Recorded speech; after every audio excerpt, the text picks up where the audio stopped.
In this video, we are making the ultimate martial tank, because let's be real, tanking used to suck. Martial tanks were nothing more than bulky, more than actually doing its job. Damage absorption? An aggro. No, not you. I mean real aggro. Now that's when a Hulk plays mind control on their enemies. The thing is, martial classes had so little control compared to casters. Compelled Duel, Coding Attack, Polearm Sentinel, all single target. And the moment your caster holds concentration, the AI dogpiles them. Try to control one and the rest just roll past. Especially if you are a few steps from your squishy wizard. That's why Oath of the Crown changes everything. Buffs and debuffs, crowd control, tankier than most, and we are soaking incoming damage, even healing our allies every single turn. Don't forget to like and consider yourself subscribed. Welcome to OG Games.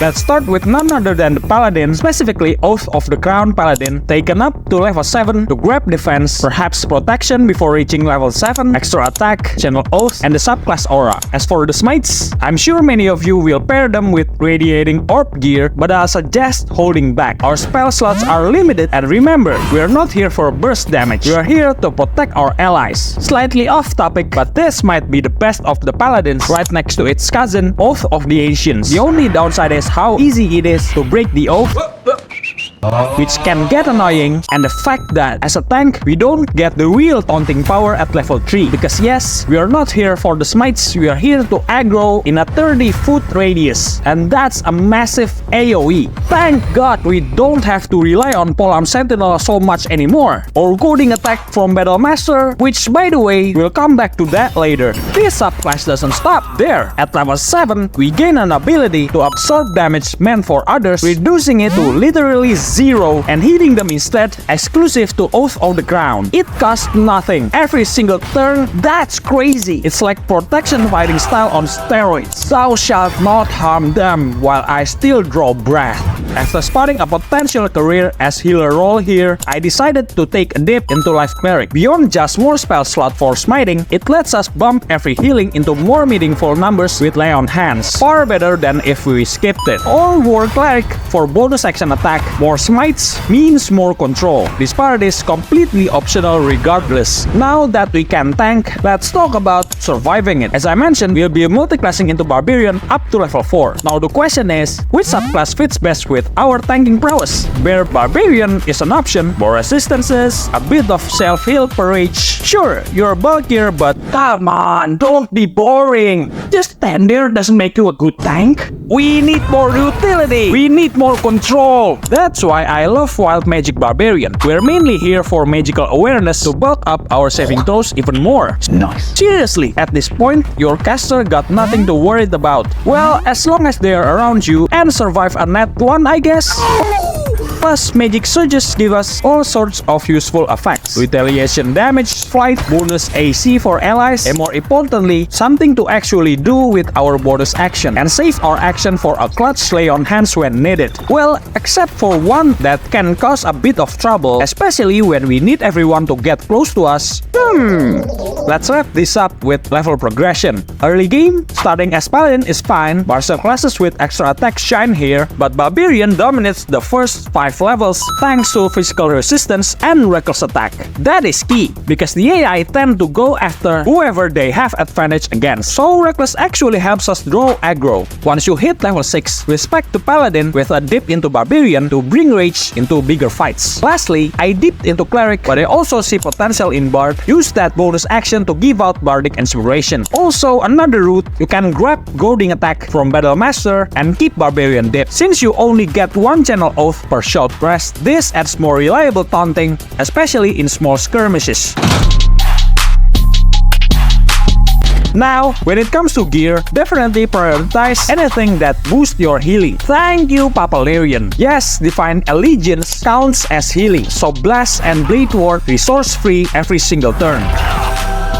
Luminous Armor pairs perfectly with our Divine Smite, debuffing enemies in an AoE that makes them miss, boosting survivability for both us and the party. You can go with its matching set, the Holy Lance, but there's nothing wrong with picking up Wapira's Crown for self-heal every time we heal others. Personally, I prefer Birthright to bump aura of protection. You know, when there's a chance to radiate, there's a way to reverberate. Yes, with one smite you can cause one enemy prone, creating advantage for your team. Take your favorite weapons, maybe Valar Alluve. Just be cautious with Force Conduit setups as they might hurt nearby allies. Actually, the Enthrall spell scroll is pretty intriguing, might be worth casting before we rage, maybe even to kick off the fight if you want to. Set your ability scores like this, mainly focusing on the charisma to boost aura of protection. You can go dex based with 16 dexterity, but for me, the elixir of giant strength is the way to go. Or will you drop your initiative by going 16 strength? Taking later turns can be quite viable, letting you heal allies right after they take damage. Alas, our feat is reserved solely for increasing charisma. No Polar Master, no Shield Master tough combos, or Lucky. Our reaction is reserved. For race, Gold Dwarf is great for extra HP, or Halfling for that clutch reroll now and then. Mintara, it's overrated. Sorry, Mintara enjoyers. Every turn, the game plan is pretty straightforward. Before stepping into battle or even at camp, always remember to activate Aura of Protection. Still no idea why Larian didn't just make it automatic. On round 1, I usually cast Enthrall to draw attention, then Rage as bonus action to lock resistance.